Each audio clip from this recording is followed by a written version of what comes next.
Welcome to Sustain Talks. Today I'm here with Gustav Martner, Head of Creative at Greenpeace Nordics. I'm a huge fan of Greenpeace and the work that they do, but I came across Gustav when I heard about your return of your award at Cannes Lion the other week.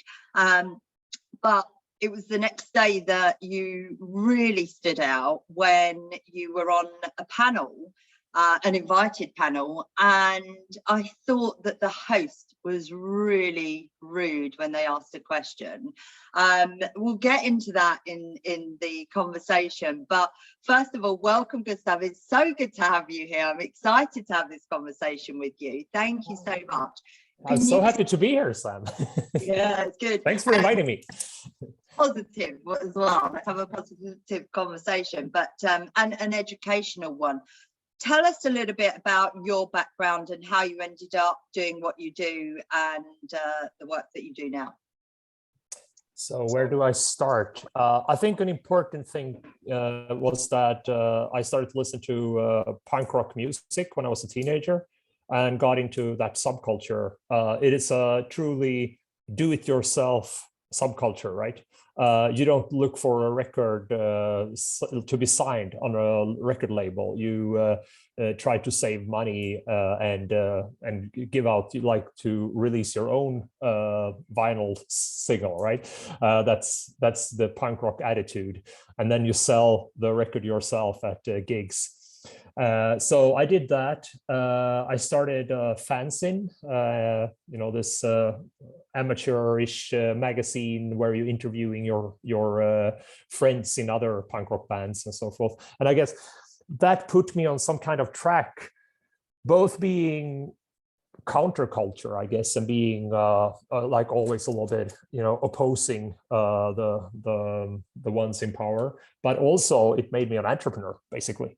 I don't come from an entrepreneurial background or an entrepreneurial family or anything, but I got used to fixing stuff myself and together with my friends. And when I realized that the future would be digital somehow, I actually started already programming CD-ROM because I kind of thought that in the future we will do music and multimedia as a band. So I started to create a CD-ROM for my band, basically, and that led to me getting a really nice employment at a multimedia company already at the age of 18.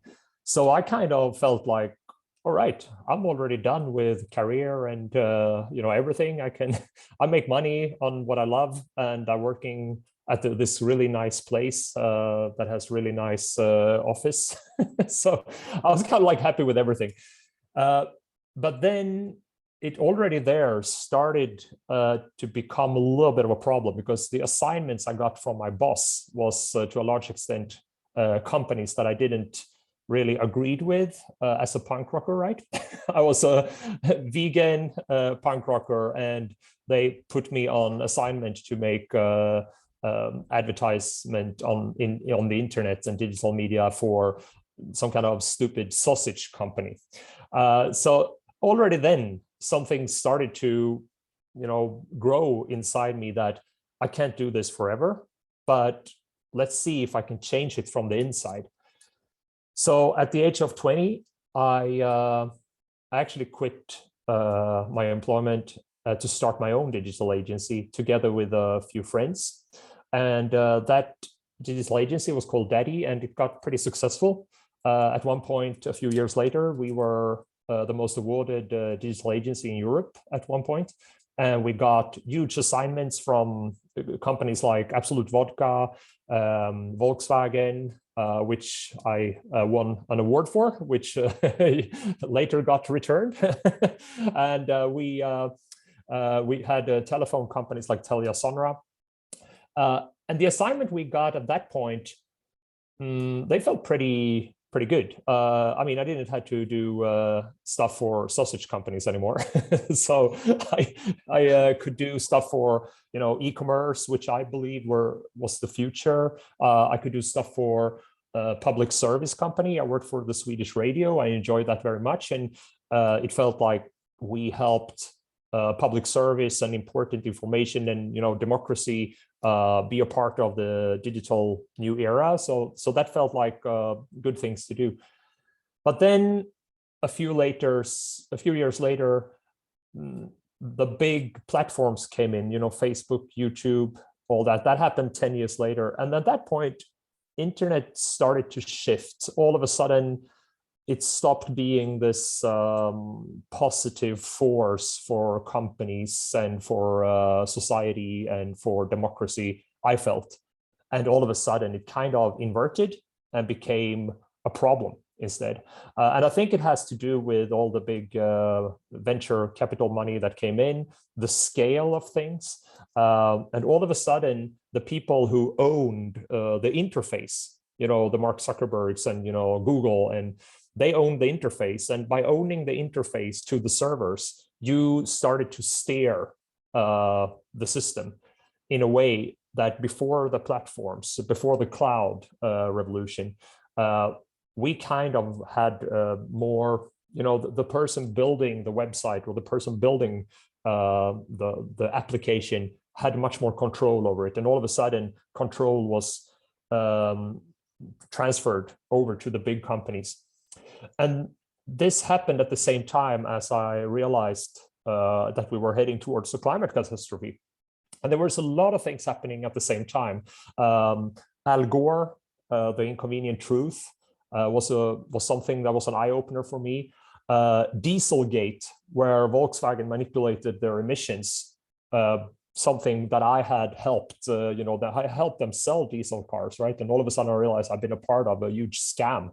And all these things happened in combination. And around 2009 or 2010, I started to feel like I needed a way out of this. I spent a good 15 years almost in the business of advertising.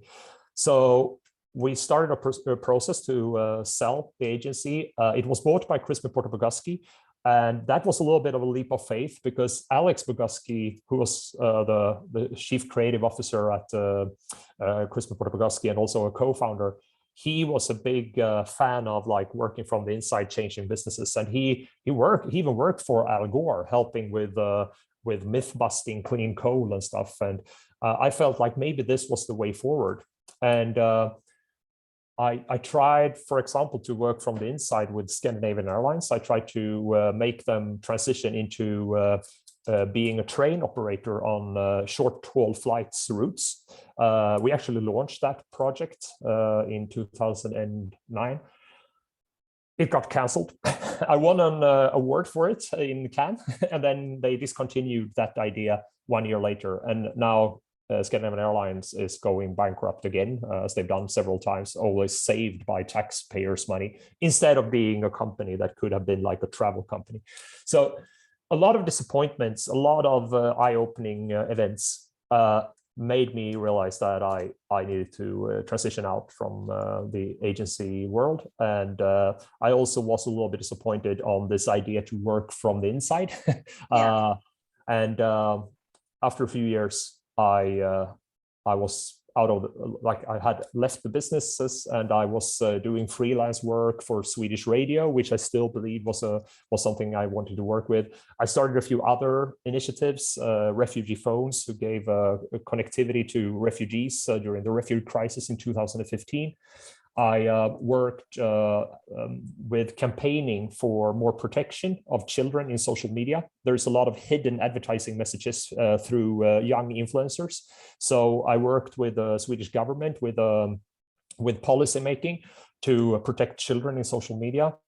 And by doing that, I started to realize that campaigning is a pretty powerful way to change things, because when I was campaigning from the outside, trying to change legislation for Facebook, YouTube, through consumer agencies on the European level, that happened pretty fast, and I didn't have to spend much money. I took up my own money that I got when I sold the agency, by the way. What happened there was that I realized that campaigning is really powerful, and that made me realize that maybe I should work for an NGO somewhere. And then I just sat out here in my summer house, as I do when I need to really think stuff through. And I was thinking, like, which NGO would be my dream to work for?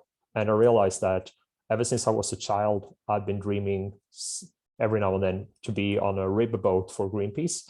Because when I was a child, my parents were supporting Greenpeace, and they gave me a T-shirt where it said "No time to waste." And we always got this monthly magazine from Greenpeace, and I saw the pictures of the brave activists going out, stopping whale hunting, and scaling oil rigs, etc. And I realized, like, that is probably a dream job.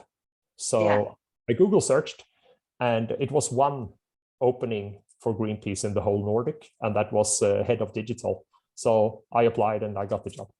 That's fantastic. Gosh, I've got so many questions. Going back, I think one of them would be, a lot of skeptics might say, you're better off working from the inside, but you've obviously had that experience where you've tried to change things from the inside. Yeah. What do you think from that versus campaigning? What is like, is it better? Do you have more reach? Do you have a bigger response when you campaign from the outside than when you campaign from the inside? I mean, in all honesty, I should probably answer that question in 10 years time. Right. Because I've only been campaigning from the outside for maybe 5 or 6 years. And if you want to create change, and for Greenpeace only for 3 years. So if you want to create change, you need a few years to see and to evaluate if you actually are making progress or not. But I don't think it's some like either or. I think in the end of the day, it's all about asking yourself and check your privileges. Like, what is your opportunity, basically? And if you have maybe small children, you have an expensive house with mortgage and all that stuff, maybe it's not even possible for you to be a 100% activist campaigner or so. Maybe you have to work from the inside because you need that job, you need that salary. And then I would say, we need people on the inside, right? Otherwise we will have resistance from the inside. And I think that we already got so much resistance from the inside, people that want to maintain the status quo, people that are only paying lip service to this idea of sustainability. In the end of the day, they just want like a damn helicopter themselves. There's like they just don't care. They only care about it because it's something that they make profit on. And we need people that are truly committed to the cause on the inside as well. So I don't see that you really need to answer that question even. I think it's, if you have, I think everyone can make a plan. You just look at your life and you look at your future. And something that I believe is important is that you always have a little post-it note somewhere that you can look at every now and then with the words, what would I think if I was not afraid? Because in the end of the day, a lot of the stuff that we put up, like we are not doing the thing we really, really want, because we are in the end of the day a little bit afraid. We're afraid of what could have happened if we take a leap of faith, or but everyone can make a plan for the future, and then you can make a plan to change your business or your working place from the inside, or you can make a plan to find a way to eventually be a campaigner or an activist or a change agent of some sort. But it can take a while. For me, it took several years to find a place where I really felt like, this is the place where I can do a lot of good. And who knows, maybe we should talk in 5 years and see if I still believe this is the right place to be. So now you have a campaign. Do you want to talk a little bit more about your campaign and what that actually led you, I guess, to go to Cannes Lions and return your award, right? Yeah, Greenpeace always does a theory of change before we do anything. We spend quite a bit of time to just look at different angles to how to tackle a problem. In this case, how can we transition out fossil fuels fast And one suggestion that we were discussing was this idea of a fossil ad ban. When we started discuss this 2 years ago, it was very, very rare that you heard anyone even raising that idea, which I felt a little bit puzzling. It was a little bit weird. Like, people were discussing that we were to phase out combustion engines in cars in 2030 or 2025 even, at the same time as no one was discussing, like, why aren't we phasing out sales promotion for these cars today? Because I mean, it's almost like you could almost look at it from a consumer protection standpoint, right? Like, it's who's going to buy these combustion engine cars in the end? Well, the last years, it's going to be sold to people that are they're going to be sold to the people that will be, what do you call it, like, tricked to buy them. Like, the secondhand value of a combustion engine car will be terrible, and the only one who will buy it are poor people. So that will be, once again, there's always, like, it costs a lot of money to be poor, right? So I felt a little bit like it was a little bit weird that no one was discussing that we need to first, already today, take away advertising for combustion engine cars. So only that is, like, no use in trying even to sell them, because it's going to be so costly to sell them. And also looking at airliners, like, how are we going to phase out the airline, like, the unnecessary traveling? I guess we will have a lot of traveling, but the unnecessary traveling can reduce dramatically how much fossil fuels we spend money on. When people are, like, some people are buying houses, so they have to fly to their summer house, for example. Like, I mean, it will take a few years for people to change their lifestyle, so they don't have to fly so much, for example. So we discussed that back and forth. And one thing that made us really interested in this idea to try to get a fossil ad ban was also that a lot of campaigning we do, it's very complex, and it's very hard to create change in a fair and just way. When we are trying to stop fossil infrastructure, both new and old infrastructure, we always have to be very concerned about who's going to lose their job. How are we going to create new jobs for the people that are working on, for example, a refinery, or people that are working in a certain industry? Just transition and green transition is very important, and there will not be any solution to the climate crisis if we don't do it in a fair and just way, right? Yeah.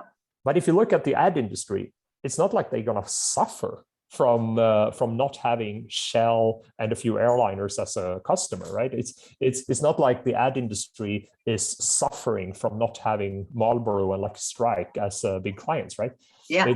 So it's one of those things that you can actually do as a politician and as a campaign organization in a pretty efficient and fast way. Like, there is not going to be people in the streets protesting, saying, like, we need our account, we only have 10 accounts, and we can't sustain with only 9. That's true. Like, it's not like how the ad industry is going to react. They're just going to start doing more fun stuff, and probably it's going to benefit the industry. Like, I mean, it's going to be less brain drain, because who want to work for an oil major if you're, like, aware of the climate crisis? So there's so much to gain from a fossil ad ban for the industry. So that is also one of the reasons why we felt like this could actually be a fast win. Now, surprisingly, the ad industry, well, not so surprising really, but the ad industry seemed to be very conservative. It's funny, this industry who is always praising themselves to be innovative and forward thinking and progressive, and always coming up with new ideas, built on the creative revolution. They are surprisingly conservative, right? They don't want to change anything. They just want to continue, and you have to push the change to a large extent, it seems, because so far we have not had any trade bodies saying that, yeah, this is probably the most smart thing to do. Actually, the trade bodies are opposing these kind of regulations, which is to me weird. Why? It's like, I mean, not even the car manufacturers are 100% against banning combustion engines, right? Yeah. They are accepting it, and they are even the car manufacturers, whereas the ad industry are not even replying to when they are asked for advice from politicians. They're not replying like, yeah, it could be a good idea, here are some concerns, we have like these are pros and these are cons, you know. They just say like, no, 100% no, no, no, no, no, no, no. This is, Yeah. and then they have like stupid arguments like it's against freedom of speech, which is not, you know, true from a legal perspective, because advertising is not under the freedom of speech, you know, legislation even. So Yeah. it's like, so it's just, you know, that's why I believe we need to be very confrontative. We need to put the light on the industry, because the trade bodies need to stop blocking this change. Because I believe that the politicians, they would probably be pretty happy to, some politicians would probably be pretty happy to just put a fossil ad ban. It's not like they're losing voters on such a thing. What is now the blocking thing is the trade bodies. So the advertising people are saying to the politicians, and the politicians are believing them, sadly, that it's not a good thing with fossil ad ban. So we need to push the trade bodies into a more progressive thinking. And then we felt like Cannes Lions is probably a very good place, because not only are the most senior leadership there, and all the ad industry are reading and are monitoring what's happening in Cannes.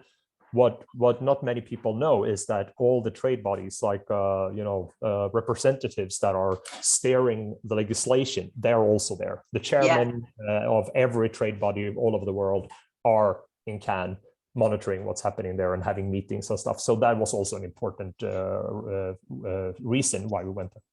So how did they respond? I mean, obviously I saw what happened on camera, and I saw the next day, you know, inviting you to the panel, but then asking the stupid questions how you got there.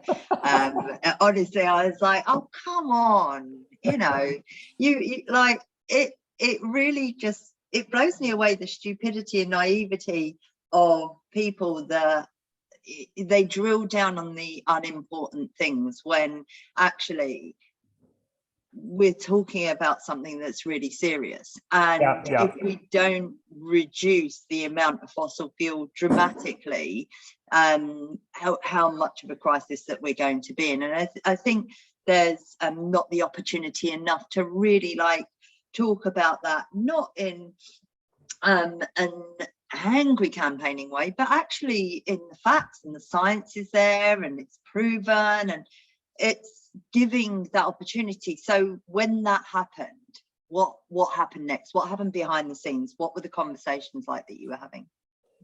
Well, first of all, I have to say that the host of the Drum live feed actually approached me afterwards and said that she was sorry about the question, but she and I think she was right about it. She said like, if she wouldn't have asked me, people just in the comments would have constantly gone on about it, right? And I think she's right about that. It's just how, you know, the ad industry has made this individual consumption narrative to their, you know, best distraction from real change, right? I mean, this focusing on your individual consumption is the #1 greenwashing technique and the #1 strategy from the oil majors to distract from that they are the one responsible for all the emissions, right? So, or a lot of the emissions. So it is what it is, but I get your point there. Yeah. but another funny thing, anecdote about that was that since I got banned the day before, because they totally blacklisted me from the whole festival area. They took my badge, and I tried to get it back the day after, but they didn't allow me to. So then the Drum wanted to do this live stream interview, and they had their studio on the festival area. So they solved that by having a security person escorting me to the interview and then escorting me back out. I was like, this is a little bit ridiculous. They took you out after? Yeah, I had a personal security guy taking me to the interview and then taking me off the festival area. That's how how they were really concerned about what I could do next. And I guess they had a point, because we stormed WPP's beach the same day. So I guess you know, they had a point there, but it was a little bit ridiculous to have your own personal guard. I know, especially when you've been invited to have the discussion. But, yeah, exactly. But did you have the opportunity to speak to some people inside in the ad industry? Did people come up to you? I heard, like, when you were on the stage, obviously there was a really big round of applause, and I was like, yeah, people, you know, all of the companies, they're all advertising. Actually, I think a lot of them are greenwashing at the moment. Travel with us and we'll plant some trees. Yeah, exactly. I think that whole sort of being sustainable, having a sustainable voice for the sake of it, so that they can make more money and increase consumerization, it's like, it doesn't make sense, right? Yeah, I mean, the advertising industry and the people working with advertising are probably some of the most flexible people in the world. I mean, you can use their brains for hire, right? So they are very used to look at trends and position themselves so they are positioned in the right place when the trend comes, right? So the advertising industry will probably applaud anyone who they believe will be some kind of, you know, quote unquote winner in anything. But at the same time, advertising people will usually don't, you know, change much themselves. So I wasn't that surprised that they applauding. I think advertising people are the kind of people that can applaud someone in the evening and then start working for an oil major in the morning again, because it's just how the ad industry works. People are very used on just jumping from one brief to the other, and if you look at the response, the responses they have been overwhelming. But if you look at it with a little bit more critical eye, you can see that, you know, the typical person reaching out to me saying that this is awesome and all that, they might not be the ones who are actually working for an oil major. They might have other clients on their client list, and therefore feeling that, yeah, it would only be, I mean, if we ban this, our competitor will be the one who suffer, if anyone, you know. So then it's easy. Whereas the agencies that are actually working with oil majors or actually doing airline, they are the ones not reaching out. So I think this is why we have to get more like a grounded change, something where people feel like, and that's why I'm a little bit more focused on the trade bodies, because if we can get politicians and trade bodies to feel like this is a sustainable, progressive, good, and in general just a good idea, then I think that will create change. But then again, a lot of individuals in the advertising industry have reached out and also showed their position openly in social media, and I believe that is more powerful. If you reach out to Greenpeace or to me, like over a personal message saying this was really nice done and I really support you, that's great. It's really nice to get support, but I would like to see more senior people openly supporting this, because then it will be harder for them to change their mind if they get invited to a Aramco or a British Petroleum brief. Yeah. So let me just ask you a question. I actually worked in the travel industry for a long time. So, you know, I have a lot of contacts in airlines, and that was my previous life. I'm now sort of driven to spread sustainability and social responsibility. Well, there were two. Yeah. But what would you say to those airlines that are driving forward with trying to push out more sustainable aviation fuel and things like that? Do you think it's a positive move from them, or do you think it's actually they should be talking about reducing flights? And I mean, sustainable airline fuel, the math doesn't add up. So yeah, and also, what is the fuel made of?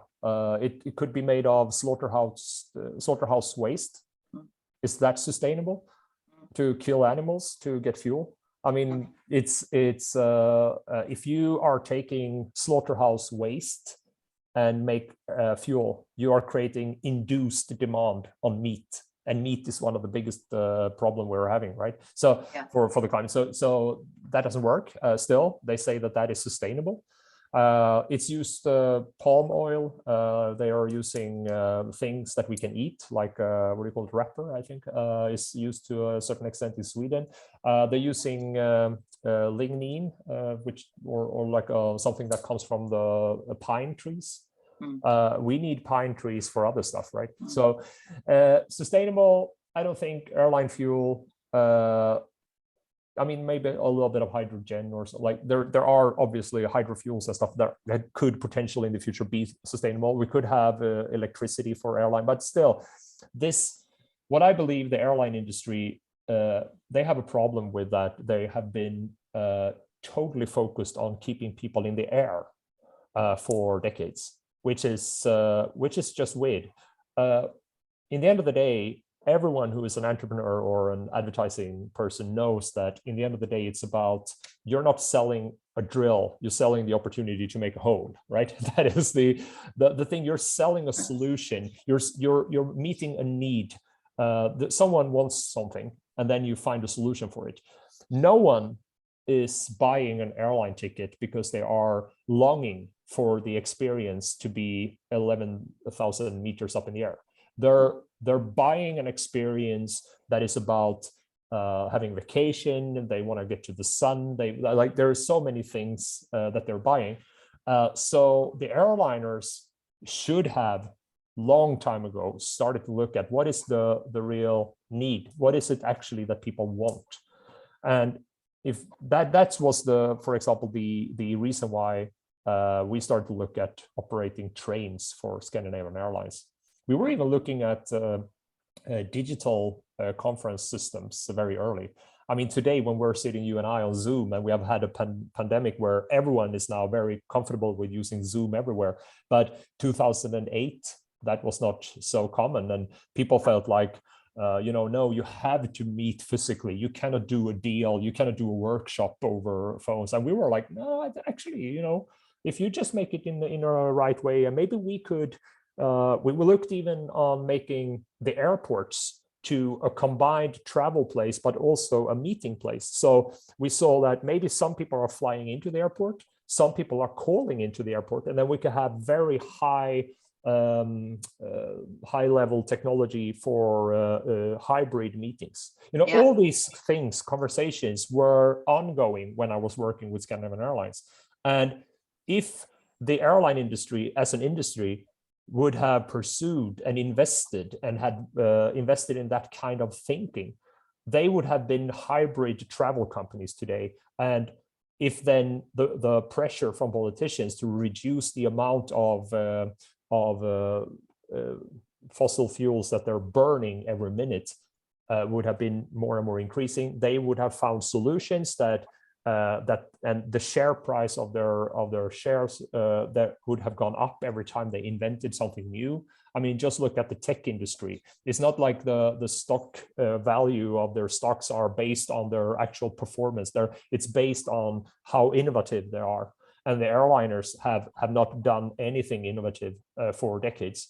And of course, they are going bankrupt now, all of them. And as they are dying, they are focusing more and more and more on what they believe is the core, but the core is it's the last resort. So I believe that the transport system have to be vitalized by a combination of entrepreneurs, venture capital, and politicians. We cannot have this kind of behavior where everyone in the Western world are traveling so much on something that is so inefficient as an airplane. Maybe you can go every now and then, every third year or so, if everyone is making their part, and if we change the whole transport system, maybe we can have a little bit of flying every third year. Maybe some of us could make one long haul trip. And but the rest of the trips should be by other means and should be solved in other ways. We should change our lifestyles so we don't need to fly so much. And the travel companies, they hopefully will continue to offer what actually we need from them. And we don't need them to have us in the air. We need them to help us to give, we need their to help us to guide us to good experiences, things that are helping us to feel good and connect with our families. And, you know, I travel a lot. I love traveling, but I don't fly. I fly if there is absolutely no alternative whatsoever, then I might be forced to fly in my professional life every now and then. But I think it's about that consideration as well. You know, when I was a kid, if you went on a family holiday, it was like you'd save for a whole year, and it was an absolute luxury. And you know, it's just that one opportunity. It just got to the point where flights got cheaper, and it was people traveling on business every single week, every single month, and it just became like too much of oh yeah, we'll just jump on a plane. And I think there lies the problem, that if it gets to the point where, look, if you absolutely have to, then of course there is the solution for you, but to make it so accessible, it's just going to encourage people to travel more. I have a question. And important to say that development would have not been possible without massive investment in advertising. There are absolutely no way you could have had that change so fast in people's lifestyle by a combination of slashing the salaries for the people working on the airliners. I mean, you know that all of them are now hired through low-cost companies at Malta. And that is also why the competition with trains, for example, are unfair. And it's impossible to do all these changes without a lot of things. And one thing being advertising, like huge investments in advertising. I mean, Ryanair, that have looked at every single penny they spend on anything and took away everything that isn't absolutely needed for transporting people, they are investing a lot in advertising. That says a lot about the importance of advertising to change people's behavior. Ryanair would not have invested so much in advertising if that wasn't like the actual crucial investment to even sustain the company, because they don't invest in anything unnecessary or luxurious for the travelers, right? Yeah. One of the biggest problems here in the UK is the cost of rail as well. Yeah. You know, it's they're outpricing rail, and there needs to be more investment so that actually more people can travel on rail. And I think that's fun. I've got a question about like the oil companies, that actually there's a campaign at the moment where they're promoting renewables. Yeah. How do you feel about them, their advertising about the renewables? The renewables are used to sustain an unsustainable system. The renewables are, as I was talking about, I mean, they're not, you need a certain kind of electricity and so forth to for the transport system. You need an electrified transport system, maybe hydrogen, certain biogas, but apart from that, the rest of the fuels that are proposed to be renewable and to be sustainable are not renewable and sustainable. What's renewable? If you're, I mean, it's a forest that you've been cutting down twice. Is that renewable? I mean, a forest need 300 years to grow to a state where it has all these services, ecosystem services that, for example, can make a reindeer herd eat.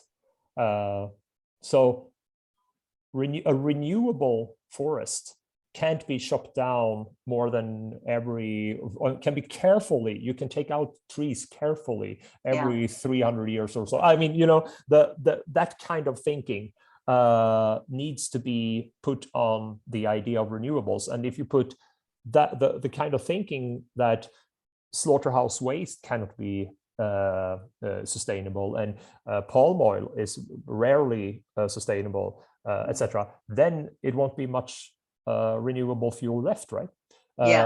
So in the end of the day, if you just sit down and think stuff through, you will get to the conclusion that we need a system change. You need a lifestyle change, you need a system change. But if you start with that, instead, you start to like reverse the thought, and instead of trying to find ways to maintain existing behaviors, and you start with, okay, so if I'm to not do excessive consumption of stuff that is not good for the planet, if I start with a reduced consumption and then I build from that platform and up a good kind of life, what kind of life will I then create? Probably you will create a life that has more time for your relationships, for being present in all things you do. You might have more time for meditation. You might have more time for working and not working at the same day, a little bit more like I do right now. I mean, I'm actually on vacation right now, but the thing is that today the weather is not as good as it was yesterday. And I kind of looked at the weather forecast when you asked me to do this podcast interview. And then I was like, yeah, maybe on Tuesday around 10, because then it's not so good weather. And then I can have that hour, and then I can say to Greenpeace that, yeah, I spent a little bit of time, so I'll take some extra vacation. You know, it's like, that is how you live a life. But if you live in a very aggressive environment where your boss is saying, like, there's no way you can be flexible like that. I mean, we don't like looking at the weather when planning your work, like, no way, not at this place, you know, then it's impossible to live that way. Then you have to rush away to the airport at 6 o'clock because your boss allowed you to leave at 4, and you have 2 hours, and then you have like a intense weekend where you're like, oh, vacation, you know, like, and that is not very restful, is it? I mean, it's not like a very nice life. And I've always been thinking like that, because when I was I've been on both sides, right, to the very extremes at both sides in a way.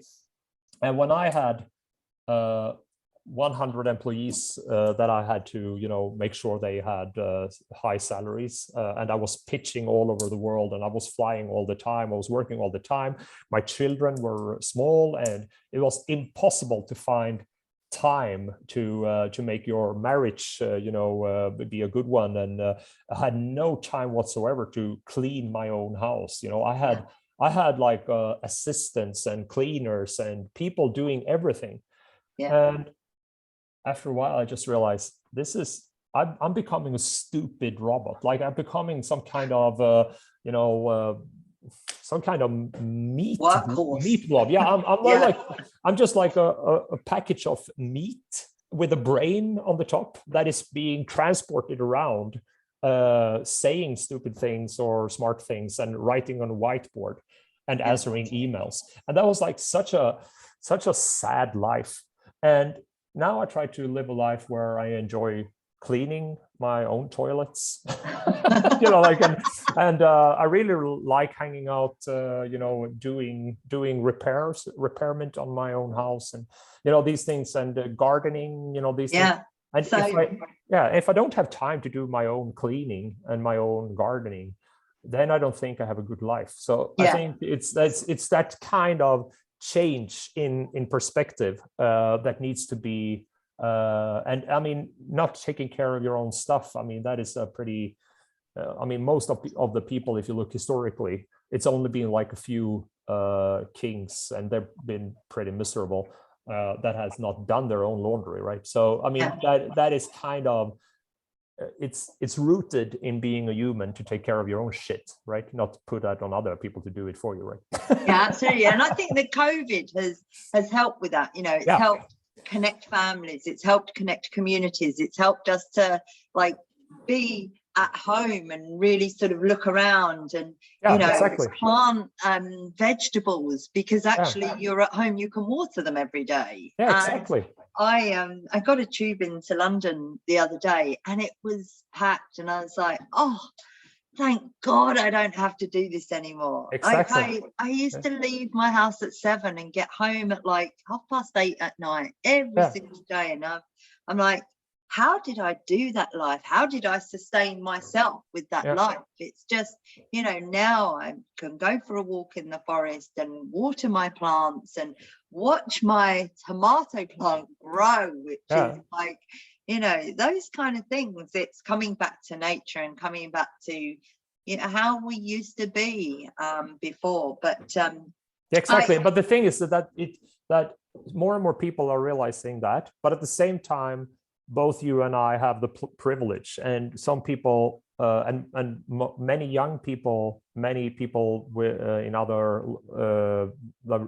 geographical regions or, you know, different groups don't have even the possibility to do that. And that's why I believe it's so important that we never isolate the issue about the environment and the climate from the other more political questions about, like, who is making money, how much money, and how is the money distributed.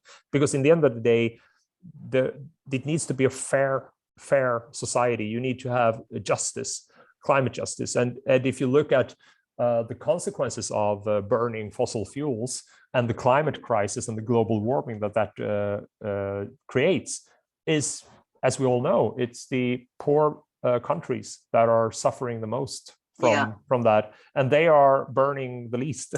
So and if you look at a lot of the countries, for example the Nordics where I live, I mean, with heavy investment in infrastructure and in adaptation, we can have a little bit of climate change and we can still have pretty good lives. But that is also the reason why we have to spend an awful lot of time helping other countries and helping other people, because we have burnt all these fossils and we have extracted all these fossils from the North Sea, and we have sold all this oil, and we have created this damage, and it's up to us to fix it now, right? So it's not about only looking to your own, like, we need to change our lifestyle. If we don't change our lifestyle, who will? Yeah, but absolutely. I took that decision. You took that decision. I gave up. I had a fantastic job earning an absolute fortune that I just didn't need. And I changed my whole lifestyle to live a simpler, more at-home lifestyle and have a better work-life balance and focus more time on myself and what I believed in and creating good. And companies can do that. Distribution of wealth is such an important factor to the world. But I have loved this conversation, Gustav. I hope you have too. It's really, yes, I have. It's just, thank you so much for, you know, when I reached out to you, I really appreciate it. I'm a small business, and, you know, to be able to, I love doing the podcast and interviewing all sorts of people about sustainability and social responsibility. And I'm so grateful for your time. I really appreciate it, especially on your workcation. Exactly. Well, likewise, Sam, it's been a pleasure to talk with you, and I'm so glad that you're doing the podcast and that I can be on it. And this is how, you know, I believe that change is created, right? You need to talk with a lot of people, and if they have a podcast, I mean, so much better. Thank you. I'm going to put it out as soon as I possibly can, and I will tag you. And thanks for sharing your insight and doing what you do and making a difference. And I really appreciate you. Thanks a lot, Sam. Likewise. Have a good day. You too.